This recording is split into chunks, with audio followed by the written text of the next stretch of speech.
जो डर गया समझो मर गया।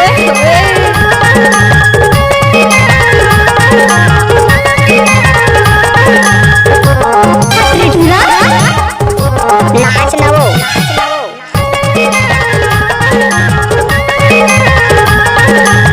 आप लोग सुन रहे हैं डीजे दीपक बाबू के मिक्स गाना। पक्की सड़क मारेंगे धमक के देखे पलट के जाने वाले डोरी बोले नमस्ते जाने वाले हाय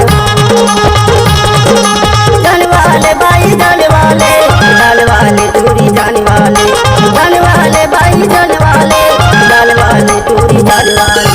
पक्की सड़क मारेंगे धमक के देखे पलट के जाने वाले टूरी बोले नमस्ते जाने वाले हाय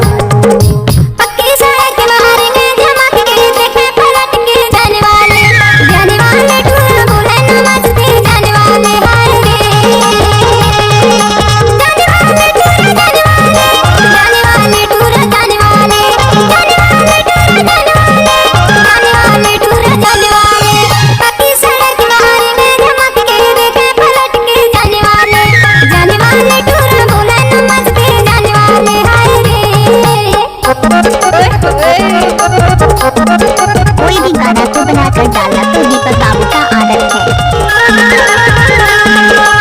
अपुन जैसे टपोरी को क्या मालूम साला प्यार किस चिड़िया का नाम है। डीजे दीपक बाबू कचरा टोला वाले नवते हसड़ी परे नवते हसड़ी परे नवते हफ्ते सर बना कस जाने वाले टूरी बोले नमस्ते जाने वाले हाय पक्की सड़क मारेंगे धमक के देखे पलट के जाने वाले टूरी बोले नमस्ते जाने वाले हाय चूरी ओके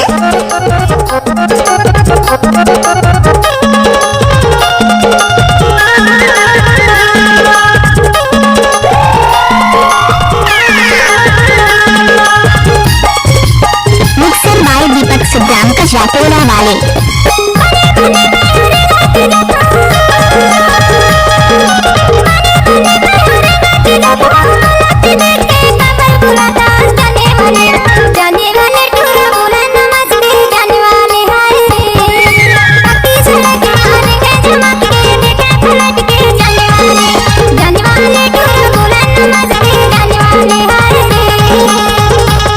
डीजे साउंड कचरा टोला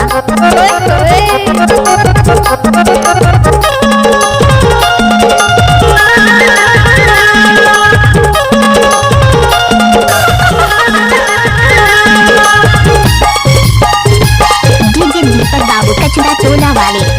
कितना पढ़े हंसते कितना लिखे कितना पढ़े हंसते कितना लिखे देख घर के संकट दाता से जाने वाले टूरी बोले नमस्ते जाने वाले हाय पक्की सड़क मारेंगे धमक के देखे पलट के जाने वाले टूरी बोले नमस्ते जाने वाले हाय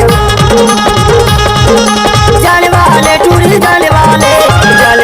भाई जाने वाले टूरी जाने वाले भाई जाने वाले पक्की सड़क मारेंगे धमक के देखे पलट के जाने वाले टूरी बोले नमस्ते